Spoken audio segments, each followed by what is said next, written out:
नमस्कार दोस्तों, स्वागत है एक बार फिर से आप सभी का SCS एकेडमी के यूट्यूब चैनल पर। दोस्तों हम लोग डिस्कस कर रहे हैं MPPSC प्रीलिम्स जो 23 जून को होने वाली है, इसको ध्यान में रखते हुए 50 इंपॉर्टेंट MCQs पर लगातार इस पर लेक्चर सीरीज चल रही है। 250 क्वेश्चंस हम लोग कर चुके हैं। 250 क्वेश्चंस के माध्यम से हजारों फैक्ट्स हम लोगों ने तैयार कर लिए। मेरी पूरी कोशिश है कि एग्जाम में यहाँ से आपको ज्यादा से ज्यादा क्वेश्चन देखने को मिले और ऐसे लोग जिन्होंने 23 जून को एग्जाम के लिए फॉर्म तो भर रखा है लेकिन अभी तक कोई तैयारी नहीं की है, ऐसे लोगों के लिए तो हमारी ये लेक्चर सीरीज बहुत ज्यादा इंपॉर्टेंट है। सभी क्षेत्र के क्वेश्चंस हम लोग लेते हैं, उन पर डिटेल में डिस्कशन करते हैं ताकि सीधे क्वेश्चन अगर एग्जाम में नहीं भी आता है तो फैक्ट से आप लोगों को क्वेश्चन देखने को मिल सकते हैं। क्लियर? तो लगातार इससे जुड़े रहिए और ऐसे लोग जो हमारे इस यूट्यूब चैनल पर पहली बार जुड़े हैं ना, वो चैनल को सब्सक्राइब करना मत भूलिएगा और अपने दोस्तों के साथ इस चैनल को, इस वीडियो को जरूर शेयर कीजिए ताकि वो भी हमसे जुड़ सके। दोस्तों क्लियर है? तो शुरू करेंगे आज के इस लेक्चर को, जिसमें पहला क्वेश्चन देखिए, जनजातीय व्यवस्था से संबंधित क्वेश्चन है और बहुत अच्छा क्वेश्चन है। क्वेश्चन देखो क्या है, लोक नृत्य के विषय में कौन सा कथन सत्य है। अब आपको 4 ऑप्शन दे दिए, चारों ऑप्शन में लोक नृत्य को शामिल किया गया है और आपको बताना है कि कौन सा लोक नृत्य कौन सी जनजाति से संबंधित है। जैसे कि क्वेश्चन आया, ढांडल लोक नृत्य कोरकू जनजाति से संबंधित है, बिल्कुल सही है। गवार नृत्य जो है वो माड़िया जनजाति से संबंधित है, ये भी सही है। गेड़ी नृत्य जो है ये मुरिया जनजाति से संबंधित है, ये भी सही है।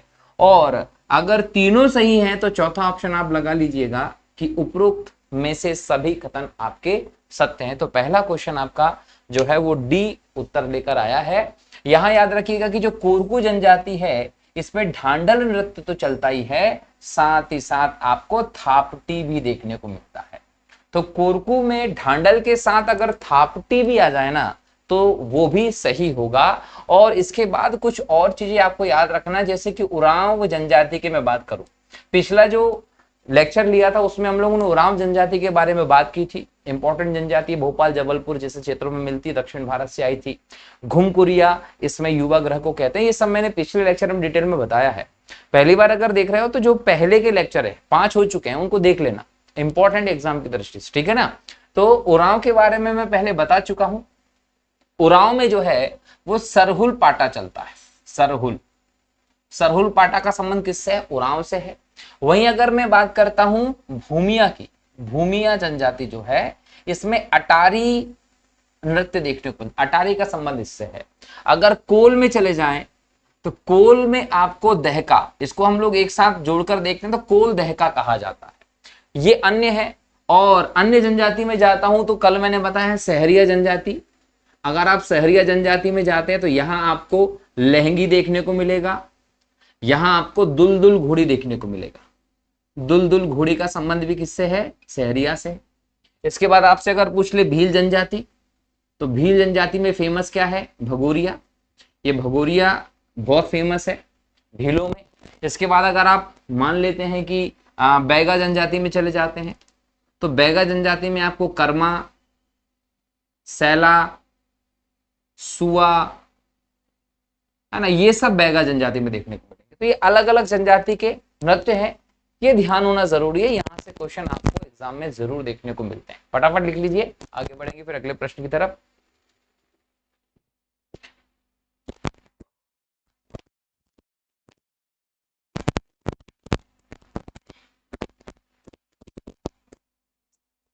नेक्स्ट प्रश्न है, हाथरसी शैली का संबंध किस लोक नाट्य से है? देखिए, हाथरसी शैली का संबंध किस लोक नाट्य से है? हिंगोला है, मनसुखा है, रास है और नौटंकी है। संबंध किससे? नौटंकी से है। देखिए, रास जो है ना ये बुंदेलखंड में होता है, ये क्वेश्चन एग्जाम में पूछा जा सकता है। बुंदेलखंड में होता है, ये जन्माष्टमी के अवसर पर होता है और इसमें स्त्री परख नृत्य के तौर पर आप इसको देखते हो। ये तो मैंने रास की बात कर रही, लेकिन आपके इस प्रश्न का उत्तर जो है वो है नौटंकी। अब नौटंकी मध्य प्रदेश में तो चलता ही है, लेकिन ये प्रमुख तौर पर यूपी से संबंधित, यूपी के प्रमुख लोक नाट्य के तौर पर आप नौटंकी को देखते हो। और इसमें जो शैली है उन 2 शैलियों को हम इसमें देखते हैं। एक हम देखते हैं हाथ रसी शैली और दूसरा हम यहां देख रहे हैं कानपुरी शैली। क्योंकि यूपी से संबंधित है ना, इसलिए कानपुरी और हाथरसी दोनों यूपी के क्षेत्र हैं। ठीक है, ये दो शैली आपको देखने को मिलती है।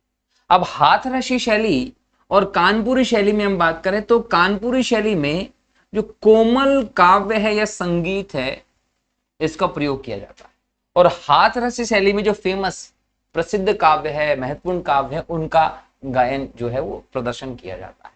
तो ये दोनों को दोनों शैली जो है वो आपको नौटंकी से संबंधित मिलेगी। और नौटंकी मध्य प्रदेश में चलता है, लेकिन प्रमुख तौर पर ये यूपी से संबंधित है। रास मध्य प्रदेश के बुंदेलखंड में जन्माष्टमी के अवसर पर होता है। स्त्री परख हम इसे देखते हैं, ये आपको ध्यान रखना। फटाफट लिखो, फिर आगे हम लोग चर्चा करते हैं अगले पे। कोई डाउट आता है, कोई भी दिक्कत होती है तो कमेंट कर देना। टेलीग्राम जो है उसकी डिस्क्रिप्शन में लिंक है, वहां जाके मैसेज कर सकते हो। और सारे के सारे प्रश्न डिटेल में डिस्कस कर रहे हैं, और अगर आपको प्रश्नों की पीडीएफ चाहिए तो भी आप बोल सकते हो कमेंट करके। तो जो प्रश्न है इसकी जो पूरी पीडीएफ है वो भी आपको हम शेयर कर रहे हैं, ठीक है ना। चलिए नेक्स्ट क्वेश्चन की तरफ जाते हैं। अगला क्वेश्चन है आपका क्वेश्चन नंबर 253, ठीक है। 253 क्वेश्चन को जब देखेंगे तो देखिए क्या कहता है, बैगा जनजाति के संबंध में कौन सा एक कथन असत्य है। असत्य कथन को छांटना है। पहला कथन देखो, कहता है कि बैगा जनजाति में ओझा को हेय दृष्टि से देखा जाता है, ये गलत है ना। बैगा गुदना प्रिय जनजाति है, बिल्कुल सही है। बैगा एक प्रिमिटिव जनजाति है, प्राचीन पिछड़ी जनजाति है, बिल्कुल सही है। शिकार बैगाओं का शौक होता है, ये भी सही है, ठीक है। तो बैगा में गुदना प्रियता देखने को मिलेगी प्राचीनतम जनजाति के तौर पर, और बैगाओं का प्रिय शौक शिकार है, ये तीनों सही है। लेकिन ओझा को हेय दृष्टि से नहीं देखते। देखो क्या होता है, जो ओझा है ना, ये आपको एक उपजाति देखने को मिलती है, और ये उपजाति जो है किसमें चलती है, गोंड में चलती है। गोंड जनजाति जो है उसमें चलती है।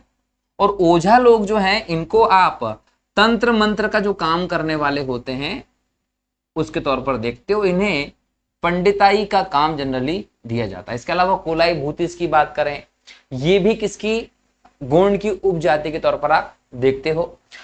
इसके अलावा देखो बैगा के बारे में और बात करते हैं तो जो बैगा शब्द है ना, बैगा शब्द की बात करेंगे। सबसे पहले बैगा शब्द की बात करेंगे कि ये शब्द कैसा है, क्या है, और इसका मतलब क्या होता है। तो बैगा शब्द का मतलब होता है पंडा। बैगा शब्द का मतलब होता है पंडा। ये पंडिताई के तौर पर इन्हें देखा जाता है जनजाति व्यवस्था में। और ये द्रविड़, याद रखिएगा, द्रविड़ परिवार से संबंधित इसको माना जाता है, इसको बैगा को। अगर हम मध्य प्रदेश में देखें तो मध्य प्रदेश का जो दक्षिण वाला हिस्सा है, दक्षिणी एमपी, यहां आपको बैगा जनजाति प्रमुख तौर पर देखने को मिलेगी। और ये कई उपजातियों में बटी हुई है। इसकी कई उपजाति भी है, जिसमें आप देखते हैं नरौतिया, भरौतिया, रमैना, कठमैना, ये सभी के सभी क्या हैं, ये इसकी उपजातियां। और बैगा जो है ये व्यवस्थित तौर पर हम देखें तो देखो शिकार तो ये काम करते हैं, लेकिन ये कृषि का काम भी कर रहे हैं। वर्तमान ये कृषि का काम कर रहे हैं, और इनकी जो कृषि होती है ये झूम खेती करते हैं, ये झूम कृषि करते हैं, स्थानांतरण कृषि के तौर पर इसे देखते हैं। और इसमें एक और इंपॉर्टेंट चीज है कि इनकी कृषि को या तो आप बेवार कहते हैं या फिर इनकी कृषि को आप पोड़ू कहते हैं। तो पोड़ू या बेवार कृषि किसकी कही जाती है, बैगाओं की कृषि कही जाती है। और इनके अगर हम भोजन की बात करते हैं तो इनका भोजन भी विशेष प्रकार का होता है। इनका सुबह का भोजन अलग होता है, इनका दोपहर का भोजन अलग होता है, और इनका शाम का भोजन अलग होता है। जो सुबह का भोजन उसको बोलते हैं बासी, दोपहर के भोजन को बोलते हैं पेज, और शाम के भोजन को बोलते हैं इनका ब्यारी। ब्यारी, ये इनके भोजनों को कहा जाता है। स्त्री पुरुष दोनों ही श्रृंगार प्रिय होते हैं, और इनमें गुदना की जो बोलते हैं प्रथा है, टेटू बनाने की जो प्रथा है, ये बहुत ज्यादा चलती है। मतलब ये टेटू प्रिय जनजाति है। जब मैं बैगा आर्ट की बात करता हूं, बैगा कला की बात करता हूं, तो मैं इसमें दो चीजें बताता हूं। पिछले लेक्चर में भी मैंने आपको बताया था।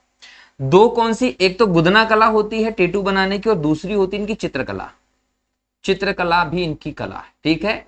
गुदना प्रिय जनजाति होने के कारण इनमें टेटू बहुत ज्यादा फेमस है। और चित्रकला के लिए मैंने बात की थी कि बैगा चित्रकला को जोदैया बाई जो थी उन्होंने अंतरराष्ट्रीय पहचान दिलाई थी, जिन्हें 2022 में एक सशक्त महिला के तौर पर पुरस्कार मिला था, और 2023 में इन्हें पद्मश्री भी दिया था। जोदैया बाई भी बैगा से संबंधित रही हैं। और बैगा में जब हम लोग जा रहे हैं तो हम लोगों को ये ध्यान रखना है कि दक्षिणी मध्य प्रदेश के जो जिले हैं वहां पर आपको ये देखने को मिलती है। कौन सी जाति? बेगा जनजाति। ठीक है ना।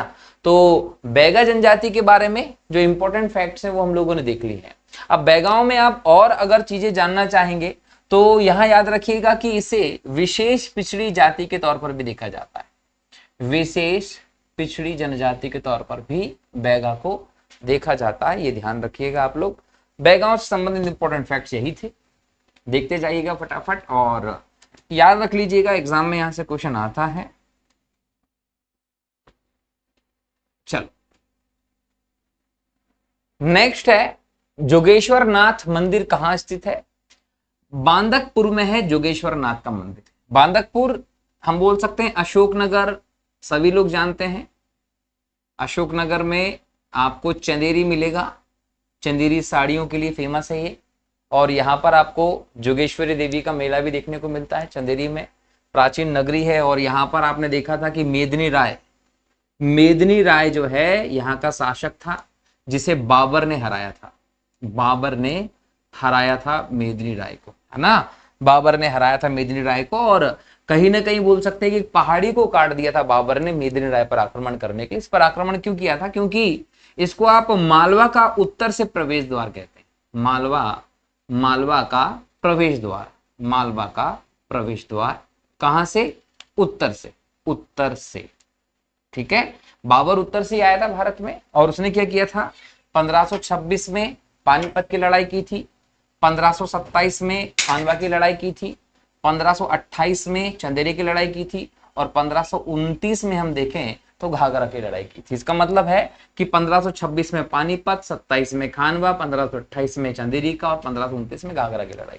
यहाँ पर इब्राहिम लोदी को हराता है, यहाँ पर राणा सांगा को हराता है, 28 में मेदिनी राय को हराता है और 29 में अफगान महमूद लोदी को हराता है।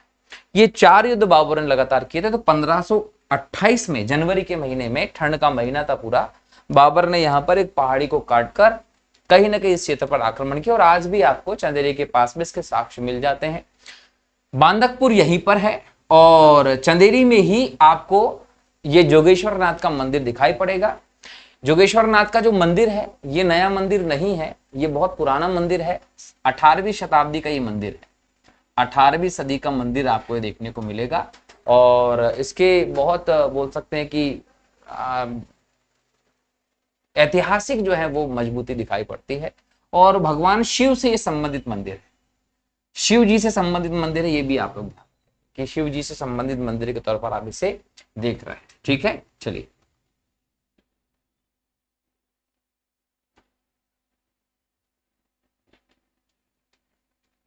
नेक्स्ट देखो क्वेश्चन नंबर 255।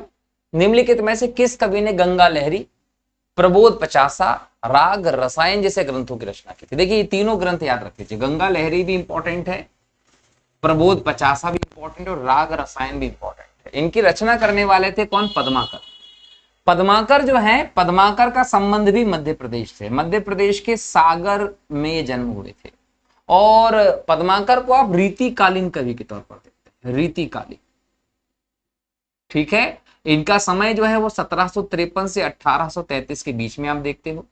इन्होंने कई सारी रचनाएं की, इन्होंने वीर रस पे भी रचनाएं की और इन्होंने हम बोल सकते हैं कि श्रृंगार रस पे भी रचनाएं की हैं। श्रृंगार रस की रचनाएं इनकी जो रही है वो बहुत ज्यादा फेमस हुए हैं।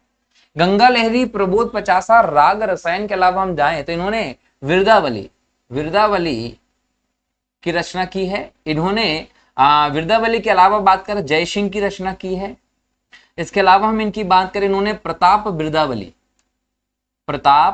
बिरदावली भी इनकी रचना है। तो ये कई इंपॉर्टेंट रचनाएं रही हैं किसकी? पद्माकर की, जो सागर से संबंधित रहे हैं मध्य प्रदेश के और एक बड़ा नाम है।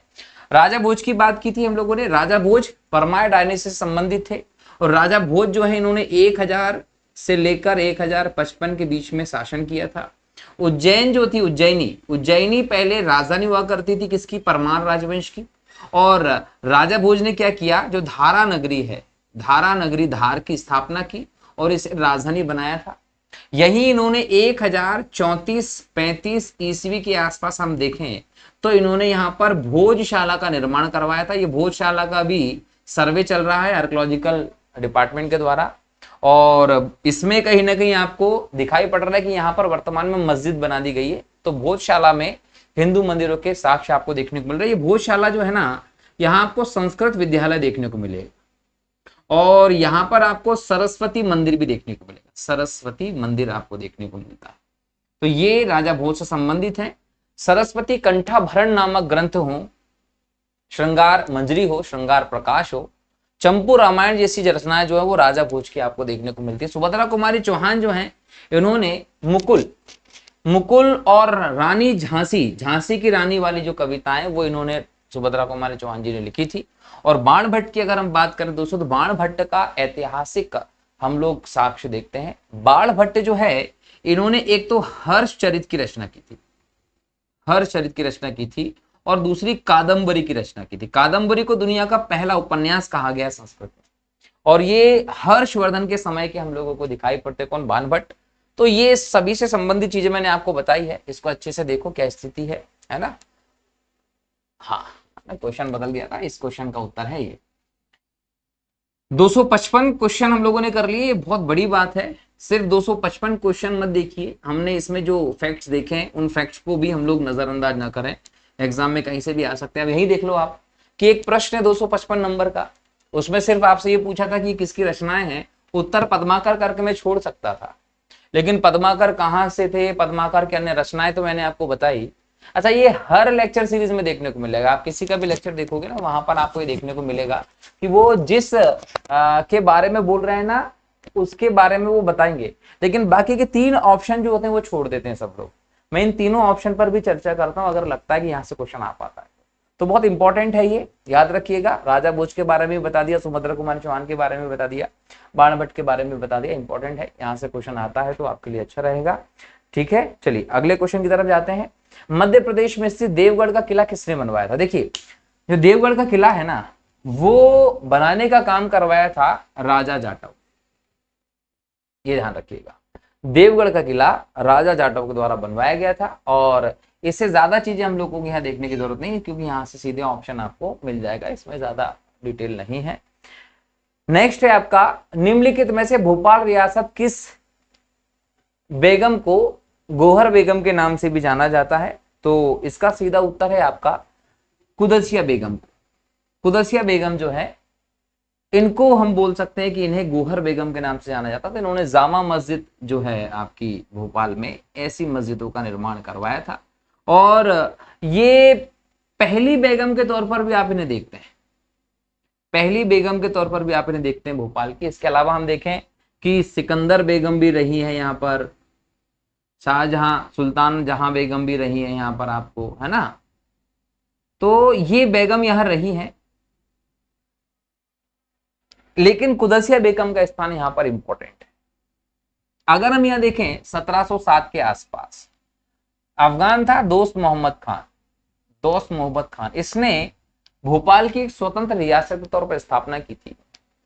लगातार लंबे समय तक भोपाल एक स्वतंत्र रियासत के तौर पर रहता है। 1947 में जब हम लोगों को आजादी मिलती है, तो आजादी के समय हम देखें 1 जून 1949 जो है, इस तारीख को भोपाल जो है वो भाग सी में मिलाया गया था, है ना। जब आजादी मिली थी तो मध्य प्रदेश में आपको क, ख, ग 3 पार्ट देखने को मिल रहे थे, और एक देखने को मिल रहा था स्वतंत्र रियासत। ये स्वतंत्र रियासत तौर पर आप किसको देख रहे थे? भोपाल को देख रहे थे।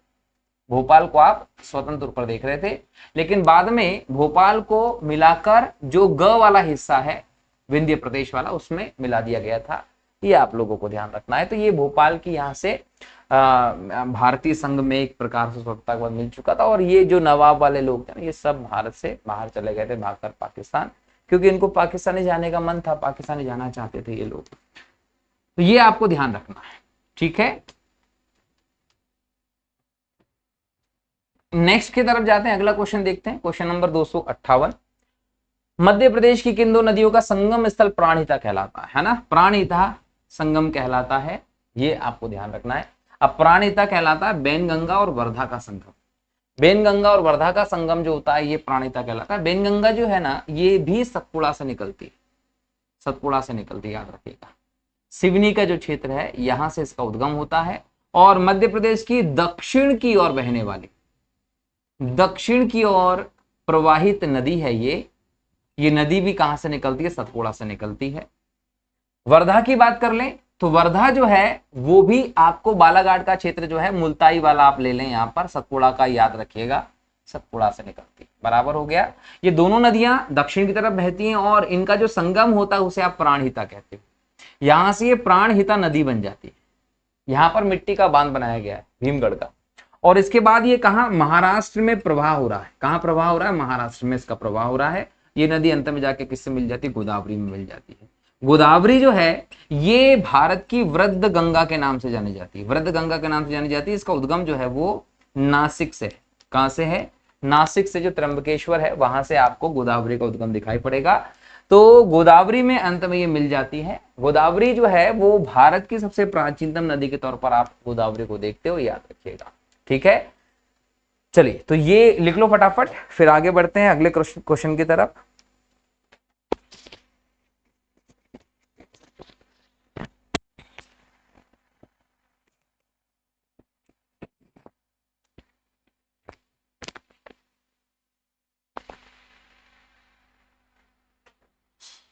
चलो अगला प्रश्न देखेंगे। कोई दिक्कत हो तो बता देना भाई, कमेंट कर देना तुरंत, और अपने साथियों के साथ इस लेक्चर को शेयर भी कर लेना। मध्य प्रदेश की जलवायु के संबंध में निम्नलिखित में से कौन सा कथन सही नहीं है? देखो सही नहीं है बताना। अब देखो, मध्य प्रदेश की जलवायु राज्य के मध्य से गुजरने वाली कर्क रेखा से प्रभावित होती है। सबसे पहले समझ लो कर्क रेखा क्या है। ये पृथ्वी है, दो बराबर भागों में पृथ्वी को जो बांटते थे 0 डिग्री कहते हैं। इसको आप भूमध्य रेखा भी कहते हैं और इसको आप विषुवत रेखा भी कहते हैं। दक्षिणी गोलार्ध में जब जाएंगे तो यहां आपको 23.5 डिग्री की लाइन दिखेगी, इसको आप बोलेंगे मकर रेखा। उत्तरी गोलार्ध में जाएंगे तो यहां भी आपको 23.5 डिग्री की लाइन दिखेगी, इसको आप बोलेंगे कर्क रेखा। क्लियर हो गया? 21 जून को सूर्य कर्क रेखा पर सीधा होता है, मतलब आज जब हम ये लेक्चर कर रहे हैं तो ये कर्क रेखा पर सूर्य सीधा चमक रहा है। अगर यहां देखें तो 21 मार्च और 23 सितंबर को सूर्य भूमध्य रेखा पर होता है, 22 दिसंबर को सूर्य मकर रेखा पर, बराबर। अब मध्य प्रदेश और भारत की स्थिति हम देखें तो भारत जो है इसके 8 राज्य से आपको कर्क रेखा होकर गुजरती दिखाई पड़ती है। और मध्य प्रदेश की बात करें तो मध्य प्रदेश के 14 जिले से आपको कर्क रेखा गुजरती दिखाई पड़ेगी। ये 14 जिले कैसे हैं? तो 14 जिले याद रख लीजिए जिससे कर्क रेखा गुजरती है। 14 जिले कैसे याद रखेंगे? रउआ, राशि, भवरा, सा, दम जब कटनी, उमरा, शाह। ये अगर आपको याद है तो आपको 14 जिले याद हैं। रतलाम हो गया, उज्जैन हो गया, आगर मालवा हो गया, यहां पर आप जाएंगे राजगढ़ हो गया, सीहोर हो गया, भोपाल हो गया, विदिशा हो गया, बोल सकते हैं रायसेन का इलाका हो गया, यहाँ जाएंगे सागर हो गया, दमोह हो गया, जबलपुर हो गया, कटनी हो गया, उमरिया हो गया और शहडोल हो गया। इन क्षेत्रों से आपको दिखाई पड़ेगी। पहले यहाँ पर आगर मालवा की जगह शाजापुर होता था। 2013 में 16 अगस्त को जब शाजापुर से आगर मालवा नया जिला बना तो फिर आप लोग आगर मालवा पे बात करते हैं। तो ये 14 जिले हैं जहां से कर्क रेखा गुजरती है। इस वजह से कि कर्क रेखा भारत के बीच से गुजरती है, इस वजह से कि कर्क रेखा मध्य प्रदेश के 14 जिले से गुजरती है। मध्य प्रदेश और भारत में उष्ण कटिबंधीय जलवायु होती है। तो एग्जाम में अगर पूछे कि भारत की जलवायु कैसी है? उष्ण कटिबंधीय। मध्य प्रदेश की जलवायु कैसी? उष्ण कटिबंधीय। बारिश किस वजह से होती है? मानसून की वजह से होती है। तो इसके आगे मानसून भी लगा दीजिएगा। उष्ण कटिबंधीय मानसूनी जलवायु है भारत की, उष्ण कटिबंधीय मानसूनी जलवायु है मध्य प्रदेश की। तो सीधी सी बात है, कर्क रेखा के कारण भारत की और मध्य प्रदेश की जलवायु गर्म है, तो इसलिए इसको हम लोग सही मानेंगे। दूसरा है, दक्षिण पूर्वी मध्य प्रदेश में अत्यधिक वर्षा होती है। बिल्कुल, देखिए दक्षिण में जब अंडमान निकोबार वाला जो इलाका है या हम बंगाल की खाड़ी का इलाका देखें, वहां से जब हवाएं आती हैं तो सतपुड़ा पर्वत का जो क्षेत्र है वहां हवाएं फंसकर ज्यादा बारिश करा देती है। तो दक्षिण पूर्वी मध्य प्रदेश में ज्यादा वर्षा होती है। जैसे जैसे आप दक्षिण पूर्वी मध्य प्रदेश से उत्तर की तरफ जाएंगे, पश्चिम की तरफ जाएंगे, वर्षा की मात्रा घटती जाती है। तो ये ऑप्शन भी आपका सही हो गया है। तीसरा देखिए, मध्य प्रदेश में मालवा में महाद्वीपीय जलवायु, बिल्कुल सही है। मालवा में महाद्वीपीय प्रकार की जलवायु होती है, समुद्री प्रभाव यहाँ पर बिल्कुल भी नहीं होता है। और फाहियान जब भारत आया था चंद्रगुप्त विक्रमादित्य के समय, तो उसने मालवा की जलवायु को विश्व की सर्वश्रेष्ठ जलवायु कहा था, यह भी आपको ध्यान रखना है। चौथा है, मध्य प्रदेश में 100 सेंटीमीटर औसत वर्षा होती, नहीं, मध्य प्रदेश में 112 सेंटीमीटर औसत वर्षा होती है। कितनी होती है? 112 सेंटीमीटर। सबसे ज्यादा वर्षा होती है 199 सेंटीमीटर पचमढ़ी में होती है। तो ये वाला आपका गलत है, सही नहीं है, छाटना था। तो सही कौन सा नहीं है? डी सही नहीं है, ये याद रख लीजिएगा, है ना। अच्छा, सबसे ज्यादा वर्षा अगर पचमढ़ी होती है, सबसे कम कहाँ होती है? 55 सेंटीमीटर भिंड में होती है। अब हो गया ना, पचमढ़ी दक्षिण तरफ है, भिंड उत्तर तरफ है, दक्षिण उत्तर के जो जाएंगे तो वर्षा की मात्रा कम हो जाएगी। ठीक है, तो ये व्यवस्था याद रखिएगा क्या है।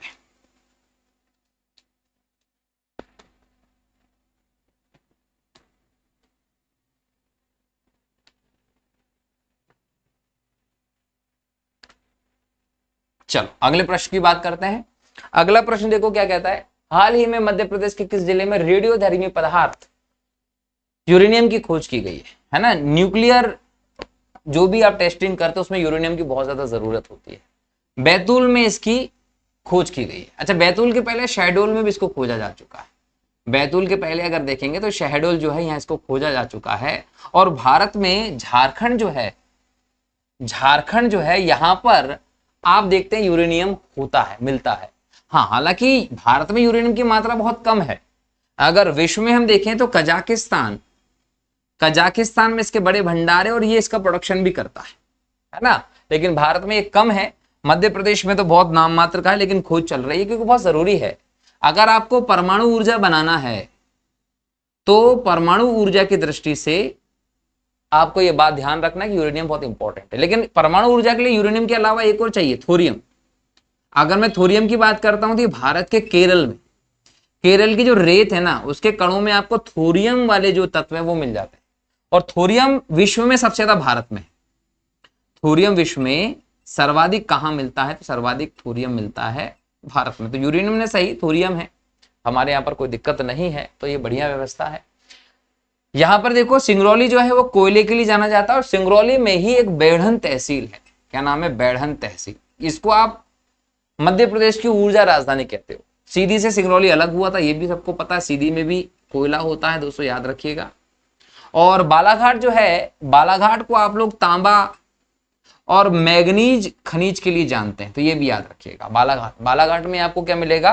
मलाज खंड मिलेगा, मलाज खंड। ये मलाज खंड जो है ना, ये तांबे की बड़ी खदान के तौर पर आप इसको देखते, तांबा उत्पादन बहुत ज्यादा यहाँ होता है। तो मध्य प्रदेश में बालाघाट तांबा के लिए और मैग्नीज के लिए अग्रणी है, ये याद रखिएगा। इंपॉर्टेंट प्लेसेस हैं खनिजों की दृष्टि से बात करें। होशंगाबाद में टंगस्टन मिलता है, जबलपुर में लोहा मिलता है मध्य प्रदेश में। फायर क्ले जो होती है, अग्नि मिट्टी, आपको एस्बेस्टस जो है वो झाबुआ मिल जाएगा। अलग अलग जगह पर अलग अलग खनिज है। मध्य प्रदेश का सबसे ज्यादा सिंचित जिला कौन सा है?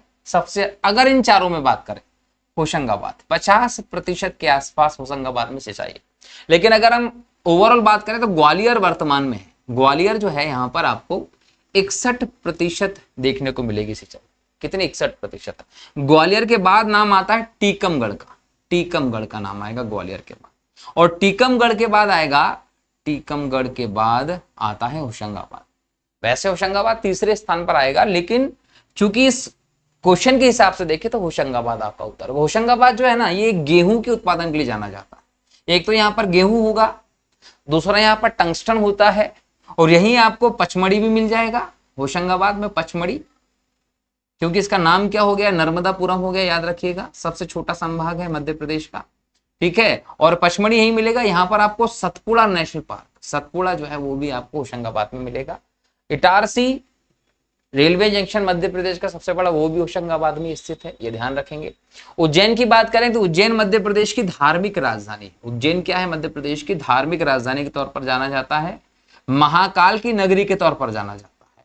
और महाकाल की नगरी के अलावा ये शिप्रा के तट पर, और शिप्रा को मालवा की गंगा कहते हैं। आप इंदौर की बात करें, इंदौर वित्तीय राजधानी बोल दीजिए मध्य प्रदेश की, औद्योगिक राजधानी बोल दीजिए मध्य प्रदेश की। वित्तीय के अलावा आप इसको मध्य प्रदेश की खेल राजधानी बोल सकते हैं। इसके अलावा आप इसको मिनी मुंबई की संज्ञा देते हैं, मिनी मुंबई की संज्ञा देते हैं किसको, इंदौर को। और बालाघाट की बात करते हैं दोस्तों, तो ये चावल यहाँ सबसे ज्यादा उत्पादित होता है, चावल की दृष्टि से आपको बालाघाट आगे दिखेगा, ये ध्यान रखिएगा। यहाँ पर आपको तांबा मैग्नीज का उत्पादन भी देखने को मिलेगा। क्लियर हो गया कि नहीं हो गया? तो ये विशेष बात है जो आपको ध्यान में रखना है। होशंगाबाद का नाम नर्मदापुरम हो चुका है, यहाँ पर तवा नदी जो है वो महत्वपूर्ण है। ठीक है,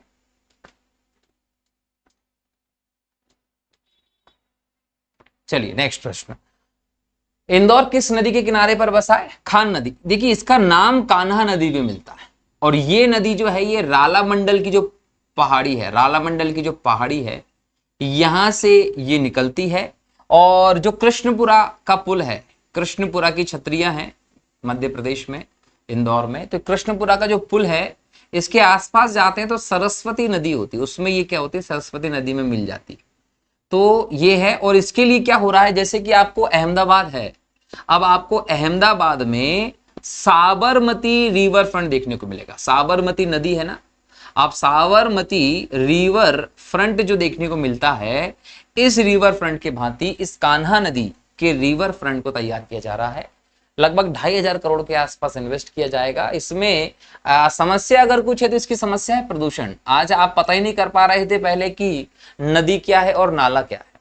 तो मध्य प्रदेश नगर पालिका निगम की हम बात कर रहे हैं, मध्य प्रदेश में इंदौर नगर निगम की हम बात करें, तो इसके थ्रू इसमें काम बहुत किया गया है, और इसके काम की वजह से आप इसको डेवलप कर रहे हैं। इसमें सफाई आपको देखने को मिलेगी, है ना। पहले आपको गंदगी यहाँ देखने को मिलती थी। शिप्रा की बात करें तो शिप्रा जो है ये लगभग 195 किलोमीटर लंबी नदी है। इंदौर के पास ही काकरी बर्डी से इसका होता है निकलना, और चंबल की ये सहायक नदी है, चंबल की सहायक नदी है, चंबल में इसमें अंत हो जाता है। शिवना नदी की बात करें तो ये मंदसौर में है, मंदसौर में है, और पशुपतिनाथ का जो मंदिर है भारत का एकमात्र, वो इस शिवना नदी के किनारे पर है। क्या है? पशुपतिनाथ का मंदिर, पशुपतिनाथ। पशुपतिनाथ का विश्व का बड़ा मंदिर नेपाल में है, लेकिन भारत का जो है मंदसौर में है। और नर्मदा जो है उसका उद्गम होता है अमरकंटक से, अमरकंटक के नर्मदा कुंड से होता है। सतपुड़ा पहाड़ी रेंज है, और यहाँ मैकाल पर्वत लगता है, मैकाल पर्वत, इसलिए इसको मैकल सुता भी कहते हैं। मैकल सुता, सोमू देवी, रेवा, ये सब किसके नाम है? ये सब नर्मदा के नाम। 13-12 किलोमीटर लंबाई है नर्मदा की, 13-12 किलोमीटर, और इसका बहुत बड़ा हिस्सा जो है मध्य प्रदेश में, कितना, लगभग 1077 किलोमीटर इसमें से ये मध्य प्रदेश में बहती है, ये याद रखिएगा। तो अंत कहां होगा इसका? इसका अंत होता है खंभात की खाड़ी में, खंभात की खाड़ी में अरब सागर में गिर जाती, अरब सागर में गिर जाती, याद रखिएगा। महाराष्ट्र में बहती है, गुजरात में बहती है, मध्य प्रदेश में बहती है, और मध्य प्रदेश की सबसे लंबी नदी है, भारत की 5वीं सबसे लंबी नदी के तौर पर आपको नर्मदा देखने को मिलती है, याद रखिएगा। ठीक है, तो ये हम लोगों ने नदियों की बात कर ली है, सभी नदियों की बात कर ली जो इस ऑप्शन में हमें देखने को मिली। यहाँ से क्वेश्चन आ सकते हैं, इंपॉर्टेंट है, हल्के में नहीं लेना बिल्कुल भी। नेक्स्ट जाते हैं, 2011 की जनगणना के आधार पर अनुसूचित जाति प्रतिशतता की दृष्टि से मध्य प्रदेश का देश में कौन सा स्थान है? 17वां स्थान है। मध्य प्रदेश में अनुसूचित जाति का 15.6% जनसंख्या है। इंदौर में ये सबसे ज्यादा हमें देखने को मिलती है, याद रखिएगा। तो एससी की दृष्टि से हमें 17वां स्थान देखने को मिलता है। क्लियर है? तो ये हो गया आपका 263वां प्रश्न। नेक्स्ट है 264वां प्रश्न, मध्य प्रदेश के शहडोल में स्थित गैस पाइपलाइन आधारशिला विद्युत केंद्र की स्थापना किस कंपनी द्वारा रखी गई थी? रिलायंस इंडस्ट्रीज, अंबानी की कंपनी है, याद रखिएगा। गेल इंडिया जो है ये इंपॉर्टेंट है। भारत में जो प्राकृतिक गैस है, प्राकृतिक गैस जो है इसका व्यापार की हम लोग बात कर लें, इसके विपणन की हम लोग बात कर लें, इस सब पर निर्णय लेने का काम जो करती है वो गैस गेल करती है। गेल ये 1984 में स्थापित की गई थी, और 2013 में इसको महारत्न कंपनी का दर्जा भी दिया। गेल बहुत इंपॉर्टेंट है, याद रखिएगा। NTPC national thermal power corporation होता है। जितने भी आपके पास ताप विद्युत केंद्र होते हैं उन ताप विद्युत केंद्रों पे एनटीपीसी का नियंत्रण होता है, याद रखिएगा। ठीक है, एनटीपीसी भी गवर्नमेंट सेक्टर में सभी ताप विद्युत केंद्र को नियंत्रित करने की संस्था के तौर पर आप देखते हो। वर्ष भारत की तात्कालिक प्रधानमंत्री इंदिरा गांधी ने हरित क्रांति की उपलब्धियों को दर्शाने के लिए गेहूं क्रांति शीर्षक के साथ एक विशेष डाक टिकट जारी किया था? 1968 में किया था। 1966-67 में योजना अवकाश था। क्या था? योजना अवकाश था। अब ये जो योजना अवकाश चल रहा है, इस योजना अवकाश में ही MS स्वामीनाथन जो रहे कृषि वैज्ञानिक, जिनको 2024 में भारत रत्न पुरस्कार दिया है, इनके प्रयासों से भारत में हरित क्रांति का प्रारंभ हुआ। हरित क्रांति का प्रारंभ हुआ, हो गया। अब ये हरित क्रांति प्रेरित थी नॉर्मन बोरलॉग की हरित क्रांति से। मैक्सिको फाउंडेशन जो रहा है नॉर्थ अमेरिका में, इसके द्वारा 1950-60 के दशक में हरित क्रांति लाए थे। नॉर्मन बोरलॉग को अंतरराष्ट्रीय स्तर पर हरित क्रांति का जनक कहते हैं। यहां से प्रेरणा लेकर MS स्वामीनाथन जी ने भारत में 1966-67 में इंदिरा गांधी जी के प्रधानमंत्री के समय पे यह हरित क्रांति का प्रारंभ किया। अब याद रखिएगा कि 1951 से 1956 पहली पंचवर्षीय योजना रही, 1956 से 1961 के बीच में दूसरी पंचवर्षीय योजना रही, 1961 से 1966 तक तीसरी पंचवर्षीय योजना रही। अब इस तीसरी पंचवर्षीय योजना में 1962 में आपने चीन के साथ और 1965 में आपने पाकिस्तान के साथ युद्ध किया था। भारत की आर्थिक हालात जो थे वो कमजोर हो चुके थे। इस वजह से 1966 से 67, 1967 से 68 और 1968 से 69 तक ये 3 साल एक वर्षीय योजना के तौर पर देखते हैं, जिसे हम योजना अवकाश कहते हैं। कोई पंचवर्षीय योजना नहीं चल रही थी। इस बीच में हरित क्रांति जो थी भारत में आई। और यहां पर क्रांति शब्द का मतलब क्या होता है? क्रांति शब्द का मतलब होता है तीव्र गति से आमूलचूल परिवर्तन कर देना। भारत इस समय से पहले हम देखें तो खाद्यान्न के लिए आयात पर निर्भर था अमेरिका जैसे देशों पर। अमेरिका का कैरेक्टर आप जानते हो, आज भी वो आपके प्रति वफादार नहीं है। अमेरिका के द्वारा दिए गए हथियार जो थे 1965 के युद्ध में पाकिस्तान ने भारत के खिलाफ यूज किए, और वहीं वो भारत को अनाज देकर अपनी दरियादिली दिखाने की कोशिश करता था, भारत को अपने एहसान के तरह दबाने की कोशिश करता था। तो ऐसे में उस समय प्रधानमंत्री जी ने सोचा इसकी स्थिति से बाहर निकला जाए, तब जाकर हरित क्रांति के विचार आए और एक दशक के भीतर भारत खाद्यान्न आयातक देश से खाद्यान्न का निर्यातक देश बन गया था। ये बहुत बड़ी बदलाव थी। हालांकि इस हरित क्रांति में हम लोग घटक की बात करें कि हरित क्रांति के घटक क्या थे, क्वेश्चन अगर आ जाता है कि हरित क्रांति जो है इसके घटक क्या रहे हैं, इसके घटक नंबर 1 बोलेंगे रासायनिक उर्वरक। रासायनिक उर्वरक इसका प्रथम घटक रहा है। दूसरा रहा है रासायनिक कीटनाशक। तीसरा रहा है HYV बीज। चौथा घटक रहा है अत्यधिक सिंचाई। और 5वें घटक के तौर पर आप देखते हैं आधुनिक यंत्र। इसके बिना हरित क्रांति नहीं की जा सकती थी, इसलिए हम लोग भारत में रासायनिक उर्वरक का प्रयोग इस समय ज्यादा देखते हैं। और ऐसे रासायनिक उर्वरक का प्रयोग करने से दिक्कतें आती, कीटनाशक का प्रयोग ज्यादा देखते हैं। HYV बीज का मतलब होता है हाई यील्ड वैरायटी सीड्स का प्रयोग किया गया।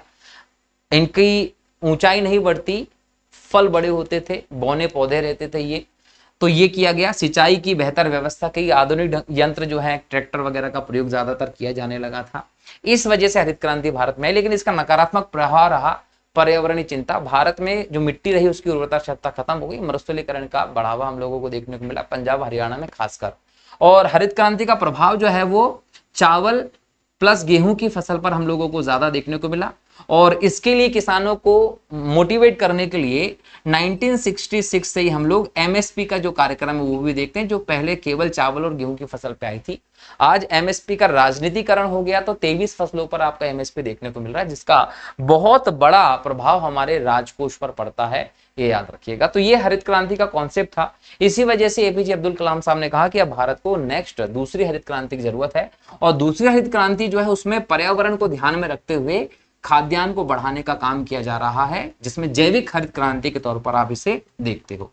तो ये इसके बारे में मैंने सब कुछ आपको बता दिया, और यहाँ पर गेहूं क्रांति शीर्षक के साथ आपको ये देखने को मिला है। क्लियर है? चलिए, तो ये 265 नंबर का क्वेश्चन आपका हो गया। अब अगले क्वेश्चन की तरफ बढ़ेंगे।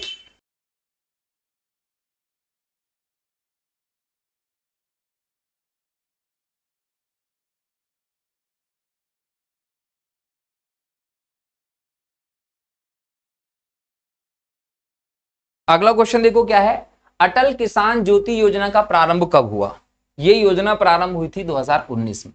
ठीक है, अटल किसान ज्योति योजना, किसानों को 24 घंटे बिजली देने के लिए योजना मध्य प्रदेश सरकार की एक महत्वाकांक्षी योजना रही। अगला है शिवालिक पर्वत से लगे मैदानी क्षेत्रों में नदियों के द्वारा बड़ी मात्रा में किए गए अपरदन से खड्डों का निर्माण हुआ, जिन्हें स्थानीय भाषा में चो कहते हैं। ये बील, ये ना, ये मैदानों का रूप है, याद रखिएगा, ठीक है। भारत के निम्नलिखित क्षेत्रों में से ग्रेट इंडियन हॉर्नबिल के अपने प्राकृतिक आवास में पाए जाने की सबसे अधिक संभावना कहां है? पश्चिमी घाट पर्वत। याद रखिए, ग्रेट हॉर्नबिल जो है इसको हिंदी में कहते हैं धनेश, इसको धनेश कहा जाता है। अब ये जो है, ये एक तो केरल का, दूसरा अरुणाचल प्रदेश जो है, अरुणाचल प्रदेश यहां का राजकीय पक्षी के तौर पर हमें देखने को मिलता है। और सुभेद्य श्रेणी है IUCN की, उसके अंतर्गत हमें देखने को मिलता है। 1972 का वन्यजीव अधिनियम जो है भारत का, उसके परिशिष्ट वन में हमें यह देखने को मिल रहा है। क्लियर है?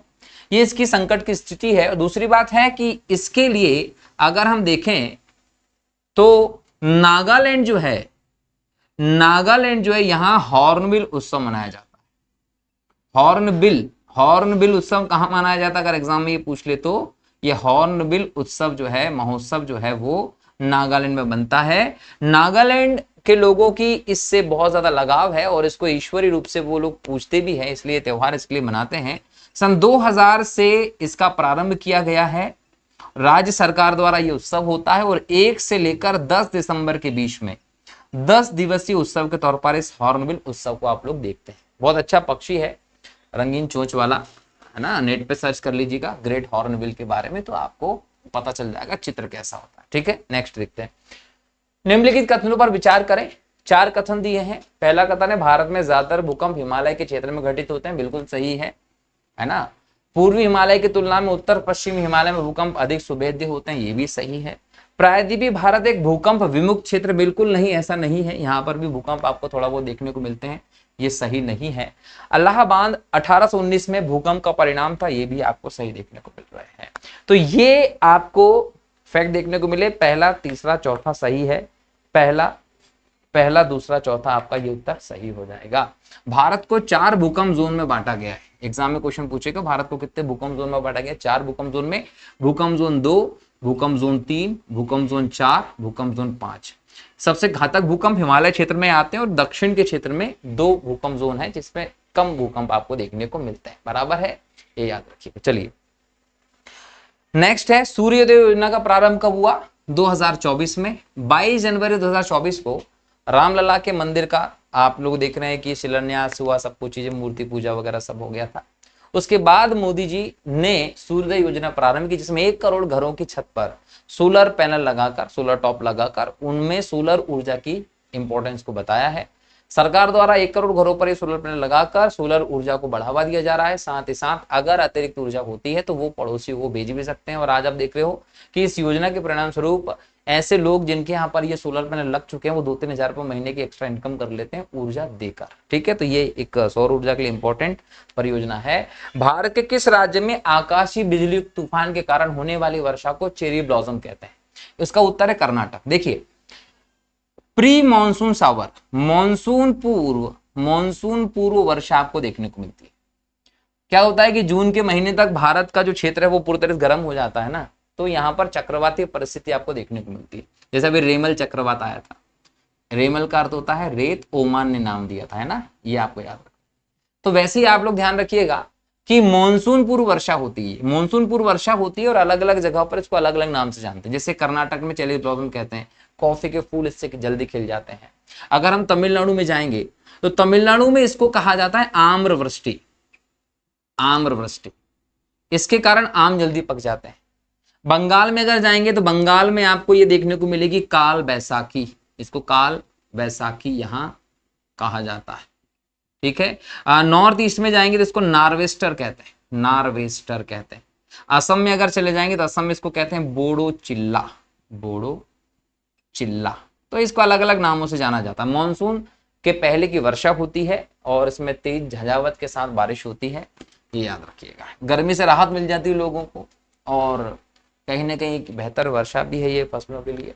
हिनौता का संबंध किससे है? हिनौता का संबंध हीरे से। हीरे को आप कार्बन का शुद्धतम रूप कहते हैं। एक कठोरतम पदार्थ के तौर पर हीरा जाना जाता है। हिनौता ले लीजिए आप, और आप ले लीजिए मंझगवा। मंझगवा और हिनौता मध्य प्रदेश के पन्ना में हीरे की खदानें हैं। जैसे कि बक्सर सॉरी बक्सवाहा, बक्सवाहा जो है वो छतरपुर में, और यहां पर आपको बंदरपूंछ जो इलाका है यहां पर हीरे के भंडार मिले थे, ये भी जाना जाता है। वैसे हिनौता और मंझगवा मध्य प्रदेश के पन्ना में हीरे के प्रमुख है। मध्य प्रदेश का जो पन्ना है देश का एकमात्र हीरा उत्पादक जिले के तौर पर आप देखते हो। विश्व में देखें तो रूस सबसे ज्यादा हीरे का उत्पादन करता है, और भंडार इसके सबसे ज्यादा कहाँ है, अफ्रीका में हमें देखने को मिलते हैं। सूरत जो है यहाँ पर हीरे का परिष्करण किया जाता है। दुनिया का हर 10 में से 8 हीरे जो होते हैं वो सूरत से होकर जाते हैं, ये याद रखिएगा। तो ये हीरे के बारे में बात की। कठोरतम है दोस्तों, और कार्बन का शुद्धतम रूप होता है हीरा, इसलिए अधिकतर आप देखते हैं कोयले की खदानों के क्षेत्र में हीरे मिल जाते हैं। भारत का प्रथम समुद्री तरंग विद्युत संयंत्र कहां पर स्थापित किया गया है, विजिंगम तिरुवनंतपुरम केरल में लगाया गया था, ये याद रखिएगा। नेक्स्ट है जनगणना 2011 के अनुसार भारत के सर्वाधिक ग्रामीण जनसंख्या प्रतिशत वाले राज्यों को घटते क्रम में बताना। सबसे ज्यादा हिमाचल प्रदेश में, बिहार में है। हिमाचल प्रदेश, बिहार, असम और उड़ीसा। आपका ऑप्शन हो जाएगा बी, बराबर। चलिए नेक्स्ट देखते हैं। अगला प्रश्न है श्वेत क्रांति के प्रणेता कौन है, डॉक्टर वर्गीस कुरियन। 1970 में श्वेत क्रांति आई। ये श्वेत क्रांति जो है ये दुग्ध उत्पादन के लिए आई थी दोस्तों। और आज भारत जो है ये श्वेत क्रांति के आने के लगभग 5 दशकों में हम बोल सकते हैं कि विश्व में प्रथम है दूध उत्पादन, प्रथम है भारत, ठीक है। और भारत में देखें तो यूपी में सबसे ज्यादा दूध का उत्पादन होता है, और मध्य प्रदेश जो है वो तीसरे स्थान पर है। मध्य प्रदेश का तीसरा स्थान है दूध उत्पादन में। और मध्य प्रदेश में जो ग्वालियर वाला इलाका है वो आगे हमें दिखाई पड़ता है। यूपी के बाद राजस्थान, राजस्थान के बाद मध्य प्रदेश आता है, ठीक है। ग्वालियर में आपको बेहतर किस्म की भैंसें मिल जाती हैं, लेकिन बघेलखंड के पठार पे आप जाएंगे तो वो उबड़ खाबड़ प्रदेश ज्यादा है, तो बघेलखंड के पठार पर आपको चौपाई की संख्या ज्यादा मिलती है। मध्य प्रदेश में सबसे ज्यादा संख्या में मिलने वाला जानवर जो होता है वो बकरी होती है, ये भी आपको ध्यान रखना है। निम्नलिखित में से कौन सा सुमेलित नहीं है, लोहा बैलाडीला में, बॉक्साइट लोहदरगा में, अभ्रक कोंडरमा में, मैग्नीज तालचेर में। याद रखिएगा तालचेर उड़ीसा में है, तालचेर उड़ीसा में, यहाँ कोयला होता है। क्या होता है, कोयला। तालचेर के अलावा क्योंझोर, मयूरभंज, ये भी उड़ीसा में, ठीक है। क्योंझोर मयूरभंज भी कहाँ है, उड़ीसा में, याद रखेंगे। कोंडरमा झारखंड में देखने को मिलेगा, अभ्रक होता है यहाँ पर। लोहदरगा जो होगा, बेलाडीला लोहदरगा भी आपको झारखंड में देखने को मिलेगा। जो बेलाडीला ये छत्तीसगढ़ में है, ये लोहे के लिए जाना जाता है, लोहा यहाँ पर होता है, ठीक है। इसके अलावा हम देखें तो मलाज खंड जो है ये तांबे के लिए फेमस है, तांबा नगरी कहते हैं इसको, तांबा नगरी मध्य प्रदेश की, बालाघाट के क्षेत्र में आपको देखने को मिलता है, बालाघाट। धनबाद की बात कर लें, धनबाद, झरिया की बात कर ले, धनबाद और झरिया दोनों खदाना क्षेत्र हैं, ये झारखंड में है, और इसमें कोयला होता है, कोयले के लिए जाना जाता है ये दोनों। इसके अलावा अगर मैं सिंह भूमि की बात करता हूं, सिंह भूमि जो है ये भी झारखंड में है, लेकिन जो सिंह भूमि है ना यहां पर आपको लोहा मिलता है, लोहा यहां पर आपको देखने को मिलेगा।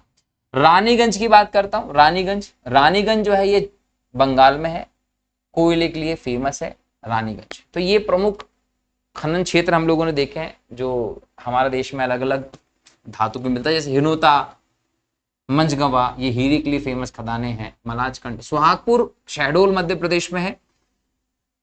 136 मीटर मोटी कोयले की परत जो है वो सुहागपुर में आपको मिलती है, ये याद रखेंगे। नेक्स्ट है गंगा की किस सहायक नदी को बिहार का शोक कहते हैं, कोसी नदी। कोसी नदी जो है ये हिमालय क्षेत्र से आती है, हिमालय प्रदेश से इसका प्रवाह होता है, इसलिए इसकी क्या होती है, रफ्तार तेज होती है, रफ्तार तेज होती है तो अपर्दन ज्यादा करती है, अपर्दन ज्यादा करेगी तो अपर्दन का जमाव क्या होगा, वो रास्ते में होगा, और रास्ते में अगर अपर्दन का जमाव होगा तो ये मार्ग बदलेगी, इसलिए ये मार्ग बदलने वाली नदी के तौर पर जाने जाते। जब मार्ग बदलेगी तो क्या लाएगी, बाढ़ लाएगी, और बाढ़ इससे कहां आती है, बिहार में आती है, इसलिए इसको बिहार का शोक कहते हैं, ठीक है। सोर ऑफ बिहार इसको कहा। जैसे कि आप लोग देखें दामोदर नदी को बंगाल का शोक कहा जाता, लेकिन 1948 में दामोदर घाटी परियोजना के बाद यह समस्या खत्म हो गई है। वैसे अगर हम लोग कोसी की बात कर ले तो गंगा की बाएं से सहायक है, गंगा की बाएं से सहायक नदियों में जानी जाती है। और जब हम कोसी की बात कर रहे हैं तो कोसी 7 धाराओं को मिलकर बनती है, 7 धाराओं से मिलकर बनती है, इसको सप्तकोशी कहा जाता है। इसकी प्रमुख धारा को अरुण कहते हैं, अरुण इसकी प्रमुख धारा है, ये ध्यान रखिएगा। नेपाल से ये प्रवाहित होती है, फिर भारत में आती है। ये बहुत इंपॉर्टेंट बात है जो आपको याद रखना है इसके संदर्भ में।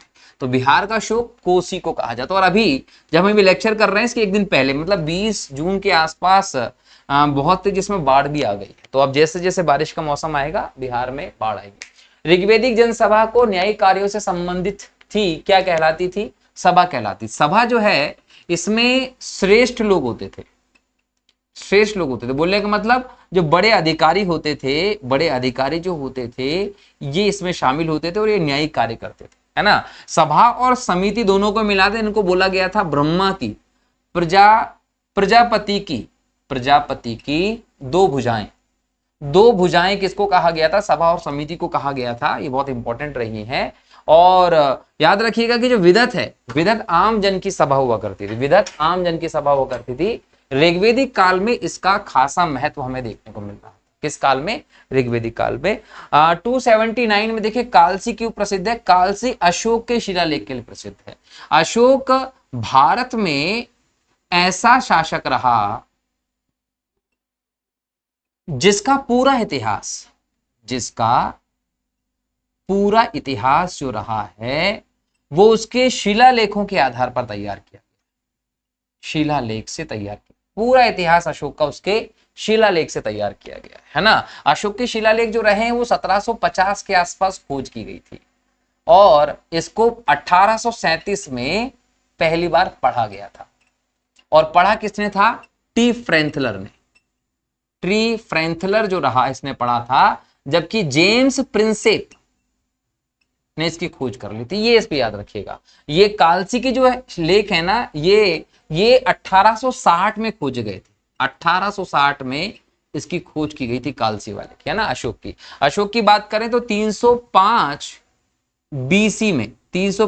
बीसी में अशोक का जन्म हुआ था। 269 बीसी में अशोक का हुआ था राज्याभिषेक। और अशोक की मृत्यु जो है वो हुई थी 232 बीसी में। सबसे क्रूर शासक था। और इसमें 261 बीसी याद रखिएगा, इस समय हुआ था कलिंग युद्ध, जिसके बाद अशोक का हृदय परिवर्तन हो गया था। और इसके बाद 251 बीसी के आसपास हम देखें अशोक ने क्या करवाया था? अशोक ने तीसरी बौद्ध संगति का आयोजन करवाया था, जिसमें मोगली उत्तिश जो थे वो अध्यक्ष थे। ये आपको याद रखना। पाटलिपुत्र में तीसरी संगति अशोक ने करवाई थी। बौद्ध धर्म का महान संरक्षक अशोक कहलाया था। याद रखिएगा संघमित्रा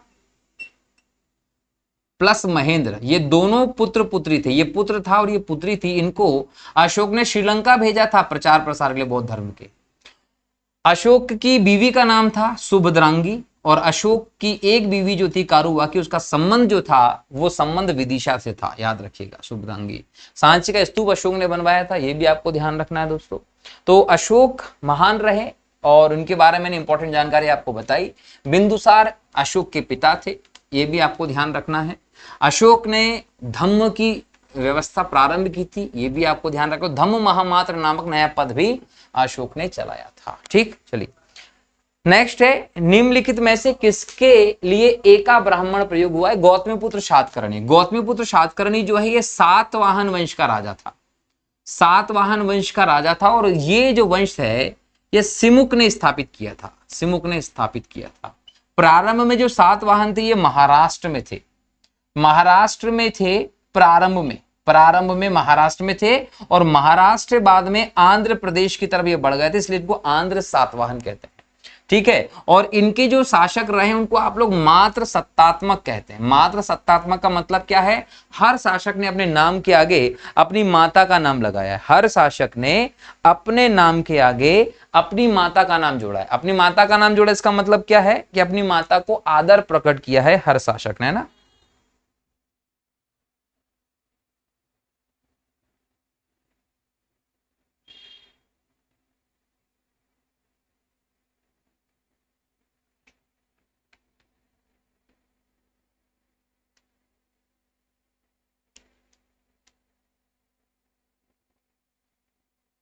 ठीक है। अब यहां पर एक चीज देखिएगा कि गौतमीपुत्र सातकर्णी जो 23वें शासक थे सातवाहन वंश के, कौन से 23वें शासक थे, और इनके समय में कहते हैं कि इनके जो घोड़े थे वो 3 समुद्र का पानी पीते थे। 3 समुद्र का पानी किसके घोड़े पीते थे? गौतमीपुत्र सातकर्णी के घोड़े जो थे वो 3 समुद्र का पानी पीते थे। इन्होंने सातवाहन वंश को बहुत बड़े लेवल पर फैलाया था। सातवाहन जो थे, याद रखिएगा कि सिमुक ने इसकी स्थापना भली की हो, लेकिन इनकी राजधानी, सातवाहनों की राजधानी जो थी ना, वो प्रतिष्ठान थी। प्रतिष्ठान इनकी राजधानी थी। और मौर्य साम्राज्य के बाद दक्षिण में उनका कोई व्यवस्थित उत्तराधिकारी था तो वो सातवाहन थे। उत्तर में ये काम कुषाण कर रहे थे, कनिष्क के द्वारा किया जा रहा था। दक्षिण में सातवाहन ये काम कर रहे थे। इन्होंने सीसा, इन्होंने पोटीन, इन्होंने तांबा, ये निम्न कोटि के सिक्के चलाए थे धातु के। इन्होंने कोई बड़े मात्रा में सोने चांदी के सिक्के नहीं चलाए थे। ब्राह्मणों को भूमि दान देने की जो परंपरा थी वो सातवाहनों के द्वारा ही सबसे पहले शुरू की गई थी, ये याद रखिएगा। ठीक है, चलिए अशोक के बारे में बता चुका हूं, पुष्यमित्र शुंग के बारे में मैंने पहले भी बता दिया है। खंडागिरी और उदयगिरी की गुफाओं के संदर्भ में कौन से कथन सही है? याद रखिएगा, इसमें प्राकृतिक और कृत्रिम दोनों तरह की गुफाएं हैं, दोनों में ये याद रखिएगा। उदयगिरी में 18, खंडागिरी में 15 गुफाएं, ये भी सही है। खंडागिरी की गुफाएं हाथी गुम्फा शिलालेख के लिए प्रसिद्ध बिल्कुल नहीं है। हाथी गुम्फा विलेख का संबंध कलिंग राजा खारवेल से रहा है, उड़ीसा के राजा थे कलिंग, इनसे रहा है हाथी गुम्फा विलेख का संबंध। लेकिन इस प्रश्न का उत्तर है 1 और 2, क्योंकि ये दोनों ही सत्य हैं। एक तरफ जैन धर्म और दूसरी तरफ हिंदू धर्म से संबंधित रही हैं उदयगिरी और खंडगिरी की गुफाएं। उदयगिरी की गुफाएं जो है ये आपको विदिशा के पास में देखने को मिलेंगी, और खंडगिरी की गुफाएं उड़ीसा में भुवनेश्वर के पास में है। खंडगिरी में आपको 15 गुफाएं देखने को मिलती हैं और उदयगिरी में 18 गुफाएं देखने को मिलती हैं। दोनों ही जैन धर्म और हिंदू धर्म से संबंधित गुफाएं हैं, ये आप लोगों को ध्यान रखना है। बराबर है, चलिए नेक्स्ट है, दिल्ली की कुव्वतुल इस्लाम मस्जिद के प्रांगण में स्थित लोह स्तंभ किसकी स्मृति में बनवाया गया? चंद्र। ये देखिए चंद्र जो है इसका संबंध चंद्रगुप्त द्वितीय से है। अब ये चंद्रगुप्त द्वितीय जो हैं, इन्होंने राजा बनने के बाद जो शक शासक था, इसका नाम था रुद्र सिंह तृतीय। रुद्र सिंह तृतीय जो है इसको इन्होंने क्या किया था? हराया था, इसलिए इनको शकारी भी कहा जाता है, शकारी भी कहा गया। और इसी समय इन्होंने विक्रमादित्य की उपाधि धारण की, विक्रमादित्य की उपाधि धारण की। और विक्रमादित्य की उपाधि भारत में टोटल 14 शासक ऐसे रखे जिन्होंने धारण की है, जिसमें अंतिम जो है वो हेमू ने धारण की थी, क्योंकि हेमू वो हेमचंद्र विक्रमादित्य कहते थे, जिन्होंने पानीपत के दूसरा युद्ध लड़ा था और अकबर की सेना से हार हो गई थी पानीपत के दूसरे युद्ध में 1556 के आसपास। तो ये आप लोगों को अंतिम विक्रमादित्य तौर पर दिखाई पड़ते हैं। लेकिन विक्रमादित्य की उपाधि जो शौर्य पराक्रम साहस का प्रतीक बनी, वो कहीं ना कहीं चंद्रगुप्त विक्रमादित्य के समय से पड़ी, क्योंकि चंद्रगुप्त विक्रमादित्य एक महान शासकों के तौर पर देखे गए थे। जो आपका गुप्त साम्राज्य रहा उसका सबसे ज्यादा विस्तार जो है वो चंद्रगुप्त विक्रमादित्य के समय ही देखने को मिला। चंद्रगुप्त विक्रमादित्य के समय 9 रत्न मौजूद थे, जिसमें आपको वराह मिहिर, घट खरपर, अमर सिंह, कालिदास जैसे विद्वान देखने को मिल रहे थे। आर्यभट्ट भी इस समय मौजूद थे, ये आप लोगों को ध्यान रखना है। ठीक है, और इनके समय पर ये लोह स्तंभ लगाया गया था। ये लोह स्तंभ जो है कुतुब मीनार परिसर में लगा हुआ है, और इसकी सबसे बड़ी विशेषता है कि हजारों सालों के बाद आज तक इसमें जंग नहीं लगी थी। इससे हम लोग देख सकते हैं कि हमारी प्राचीन जो ज्ञान रहा है साइंटिफिक धातुओं का, वो कितना महत्वपूर्ण रहा है। दोस्तों याद रखिएगा, ये कुव्वतुल इस्लाम मस्जिद कुतुब मीनार का प्रांगण ही है। दोस्तों कुतुब मीनार का निर्माण कुतुबुद्दीन ऐबक ने करवाया था, कुतुबुद्दीन ऐबक ने करवाया था। और ये याद रखिएगा कि ये निर्माण कार्य पूरा नहीं कर पाया था, क्योंकि 1210 में कुतुबुद्दीन ऐबक की घोड़े से गिर के मृत्यु हो गई थी। चौगान खेल रहा था, घोड़े से गिर के मर गया, तो इसका निर्माण कार्य पूरे करवाया था इल्तुतमिश ने। इल्तुतमिश जो रहा है, इसको गुलाम का गुलाम कहा गया, क्योंकि कुतुबुद्दीन ऐबक मोहम्मद गौरी का गुलाम था और ऐबक का गुलाम था इल्तुतमिश, तो गुलाम का गुलाम इल्तुतमिश को कहा गया। लगभग 1211 के आसपास इल्तुतमिश शासक बना था गुलाम वंश का। गुलाम वंश की स्थापना ऐबक ने की थी, दोस्तों याद रखिएगा। और इसी के समय हम बोल सकते तुर्काने चहलगाने जैसी संस्था हमें देखने को मिलती है। तो ये वो समय था। अच्छा, बाद में इसकी ऊपरी मंजिल जो थी कुतुब मीनार की वो गिर गई, तो फिरोज शाह तुगलक ने उसका पुनर्निर्माण भी करवाया था। तो यहीं पर ये स्तंभ लगा हुआ है, लोह स्तंभ, ये ध्यान रखिएगा। इसका संबंध किससे है? चंद्रगुप्त विक्रमादित्य से ये संबंध हमें दिखाई पड़ता है। बराबर है, चलिए तो ये व्यवस्था आप लोग ध्यान रखेंगे इससे संबंधित। नेक्स्ट है, सितंबर 2022 में प्रधानमंत्री नरेंद्र मोदी जी की अध्यक्षता में केंद्रीय मंत्रिमंडल ने छत्तीसगढ़ के जाति समुदाय को अनुसूचित जनजाति सूची में शामिल करने की मंजूरी दी। तो 12 जनजाति शामिल किया। ठीक है, चलिए याद रखेंगे। मध्यकालीन भारत के आर्थिक इतिहास के संदर्भ में शब्द अर्घट्टा किसके लिए निरूपित करता है? देखिए अर्घट्टा, अर्घट्टा ये जो है ये सिंचाई के लिए प्रयोग होता था, सिंचाई के लिए प्रयोग जल चक्र था। क्लियर, ऑप्शन डी आपका सही उत्तर है। और इसको या तो बैल की सहायता से या फिर भैंसे की सहायता से चलाया जाता था, भैंसे की सहायता से चलाया जाता था। पानी खींचने का काम किया जाता था इसके माध्यम से और फिर भूमि को सिंचाई की जाती थी। तो अलगट्टा याद रखिएगा। ऐसे ही एक आपको रहट या घंटी यंत्र देखने को मिलता है, ये गुप्त काल में, रहट या घंटी यंत्र जो है गुप्त काल में आपको देखने को मिलता है। बराबर है, तो ये मध्यकाल की व्यवस्था हम लोगों ने यहां देखी। एक और अगले प्रश्न की तरफ बढ़े। अगला प्रश्न है 285, किशनगढ़ शैली किस कला के लिए प्रसिद्ध है? ये दोस्तों याद रखिएगा, किशनगढ़ शैली जो है वो चित्रकला की है। राजस्थान में मानसिंह जो रहे हैं उनके समय पर यह प्रसिद्ध हुई थी। ठीक है, अगला है वीर भारत समाज किसने स्थापित किया था? वीर भारत समाज जो है वो विजय सिंह पथक के द्वारा 1910 के आसपास स्थापित किया था। ट्रेवल फॉर लाइफ मिशन का संबंध किससे है? ट्रेवल फॉर लाइफ मिशन याद रखिएगा, यहां लिख देता हूं, ट्रेवल फॉर लाइफ मिशन जो है इसका संबंध है पर्यावरण संरक्षण के लिए वैश्विक पहल से। याद रखिए 2021 में ब्रिटेन में कोप 26 की बैठक हुई थी। UNFCCC के तत्वावधान में कोप 26 की बैठक आपको यूके में दिखाई पड़ती है। यूके में कहां? ग्लासगो में, ग्लासगो में। बराबर है। यहां मोदी जी ने पर्यावरण संरक्षण की वैश्विक पहल के लिए इस अभियान की प्रस्ताव रखा था और बाद में जब इसको मंजूरी मिल गई तो 20 अक्टूबर को 2022 में गुजरात में स्टैच्यू ऑफ यूनिटी है, 2018 में स्थापित की थी, विश्व की सबसे बड़ी प्रतिमा। तो यहां से इस मिशन का मोदी जी ने प्रारंभ भी किया था।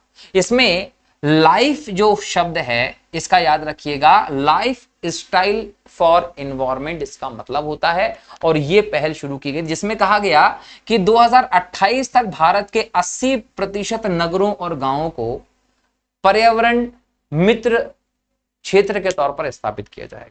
ठीक है, तो ये बैठक की इंपॉर्टेंट बात रही है, मोदी जी की पहल थी ये। यहां से क्वेश्चन आ सकते हैं, देखिए ऐसी चीजें आपको पढ़ना चाहिए। अब एमपीपीएससी का ट्रेंड भी बदल रहा है, ऐसे क्वेश्चंस पढ़ोगे तो एग्जाम में आ सकते हैं।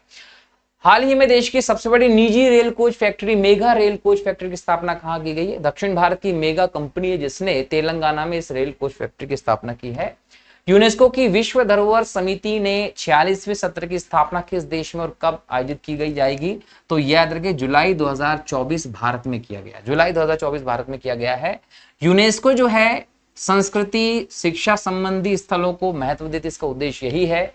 और 1945 में इसकी स्थापना की गई है। यूएन के एक अंग के तौर पर इसकी स्थापना की गई है। इसका मुख्यालय आपको देखने को मिलेगा पेरिस में। बराबर है, तो ये यूनेस्को की हम लोगों ने बात की है। चलो नेक्स्ट की तरफ बढ़ते हैं। अगला क्वेश्चन है वैश्विक भूख सूचकांक 2023 में भारत को किस वर्ग में रखा गया? देखिए बहुत बुरी स्थिति है, गंभीर। भारत को वैश्विक भूख सूचकांक 2023 गंभीर की श्रेणी में रखा है। इसमें 5 श्रेणी होती है। कितनी? 5 श्रेणी होती है।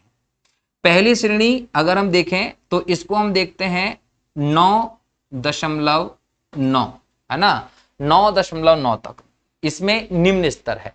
अब इसको हम लोग बोलते हैं निम्नतम स्तर। दूसरे इसमें हम लोग देखें तो इसमें आपको 10 से 19.9 तक, इसको आप लोग मध्य स्तर कहते हैं। तीसरे में देखें तो 20 से लेकर 34.9 तक, ये जो स्तर है इसको आप बोलते हैं गंभीर। ठीक है, चौथे में जाऊंगा तो यहां आपको 35 से 49.9 तक दिखाई पड़ेगा, ये भयावह स्थिति होती है। और 5वें में जाऊंगा तो 50 या उससे ऊपर है, ये चिंतक भयावह है, गंभीर भयावह बोल सकते हैं। तो ये स्थिति है। अब अच्छा, जो अफ्रीकन गणराज्य है वो 50 के ऊपर चिंतक वाले में आते हैं, जबकि भारत जो है बीच में है, गंभीर में है। अभी हमारे यहाँ पर समस्याएं मौजूद है खाने को लेकर। अगर हम श्योपुर की बात कर लें तो कुपोषण में अव्वल माना जाता है श्योपुर में ज्यादा कुपोषण है, मध्य प्रदेश कुपोषण में आगे है। भारत की रैंक जो रही वो 111 रही है, 111वीं रैंक रही है भारत की। और भारत का जो इसमें स्तर है वो है 28.7। कितने पॉइंट पे भारत? 28.7 पे है। तो भाई भूख तो मुझे भी लग रही है, मैं क्लास ले रहा हूं तो अब सोच लो क्या हो रहा होगा। नेक्स्ट क्वेश्चन है 290 के बाद 291 नंबर की हम लोग बात कर लेते हैं। ये कहता है डेनियल नोबोवा को हाल ही में कहां का राष्ट्रपति बनाया है? इक्वेडोर का। इक्वेडोर की राजधानी क्विटो है। यहाँ पर कोटोपैक्सी आपको ज्वालामुखी जो है वो फेमस दिखाई पड़ता है। दक्षिण अमेरिका का एक देश है इक्वेडोर। नेक्स्ट है, अभी हाल ही में 17 फरवरी 2024 को ऑन दी स्पॉट क्विज का आयोजन किस प्रदेश के राष्ट्रीय उद्यान में किया गया? वन विहार राष्ट्रीय उद्यान। वन विहार राष्ट्रीय उद्यान की बात करें 1983 में स्थापित किया गया, भोपाल में है। नगर के बीचों बीच स्थापित मध्य प्रदेश का एकमात्र राष्ट्रीय उद्यान है। सर्प उद्यान के तौर पर इसे जाना जाता है। जानवर गोद लेने की परंपरा यहाँ पर चलती है। ISO का प्रमाण पत्र प्राप्त किए हुए उद्यान भी आपको वन विहार राष्ट्रीय उद्यान दिखाई पड़ता है भोपाल में। कान्हा किसली राष्ट्रीय उद्यान की स्थापना 1955 में की गई थी? मंडला में आपको दिखाई पड़ेगा। मध्य प्रदेश का सबसे बड़ा राष्ट्रीय उद्यान है, 940 वर्ग किलोमीटर का क्षेत्रफल है। भूर सिंह बारासिंगा इसका बोल सकते हैं कि लोगो है। सतपुड़ा की स्थापना 1981 में की गई थी, होशंगाबाद में आपको देखने को मिलता है। कूनो नेशनल पार्क की स्थापना 2018 में की गई थी। बार नेशनल पार्क बना था ये मध्य प्रदेश का। ठीक है, तो ये आपका हो गया 292वां प्रश्न। नेक्स्ट है, पीएम ऊषा की शुरुआत कब की गई थी? 22 फरवरी 2024 को की गई थी। उच्च शिक्षा के स्तर को बढ़ाने के लिए अभियान था। इसका उद्घाटन जो है मोदी जी ने बरकतुल्ला यूनिवर्सिटी भोपाल में ऑनलाइन माध्यम से किया था। अभी हाल ही में हुए प्रवासी भारतीय सम्मेलन का कौन सा क्रम था? देखिए 17वां प्रवासी भारतीय सम्मेलन जो है वो 9 जनवरी 2023 को इंदौर में हुआ था।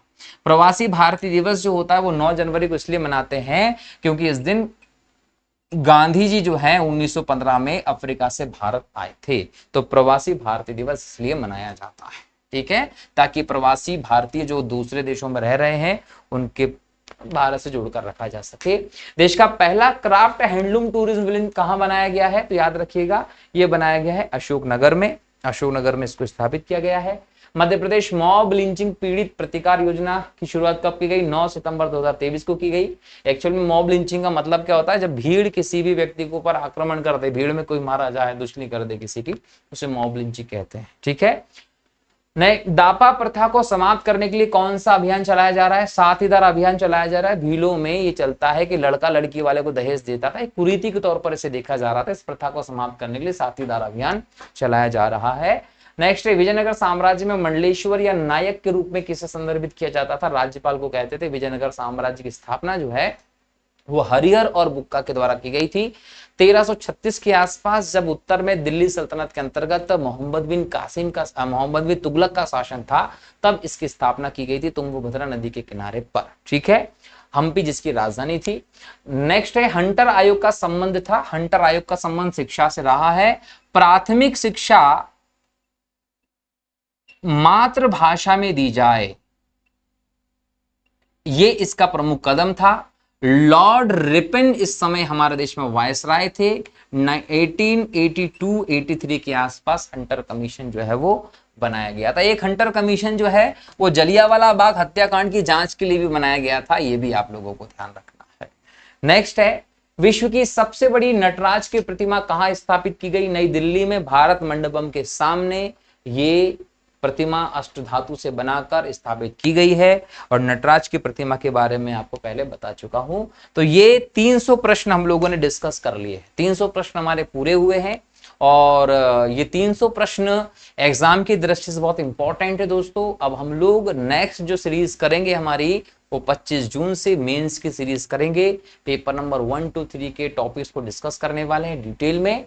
तो इस बीच में आपको क्वेश्चंस में डालता रहूंगा। आपको क्विज मिलता है हमारे इस यूट्यूब चैनल पर, उसका आंसर जरूर कीजिए क्योंकि उसमें हम लोग पोल डालते हैं, वहां भी इंपॉर्टेंट क्वेश्चंस होते हैं। लगातार हमारे इस यूट्यूब चैनल से जुड़े रहिए। सभी को एमपीपीएससी प्रीलिम्स परीक्षा के लिए बहुत बहुत शुभकामनाएं। सभी का पेपर अच्छा जाए, जिनका अच्छा नहीं भी जाए तो कोई बात नहीं, वो वापस हमारे इस यूट्यूब चैनल पर आ जाए, ताकि उसकी लगातार तैयारी अच्छी होगी और अगली बार वो जरूर क्वालिफाई कर लेगा। दोस्तों, मैं जो डेटा तैयार कर रहा हूं वो किसी को ऐसा डेटा नहीं है, नोट्स की बात कर लें या फिर किसी भी और चीज में, जो कहीं से कॉपी पेस्ट हो। जो भी मैं आपको मेंस में पढ़ाऊंगा वो मेरा सेल्फ डेटा रहेगा और इसकी गारंटी मेरी रहेगी कि हाँ आपको वो सही होगा, इसमें कोई तकलीफ नहीं आएगी।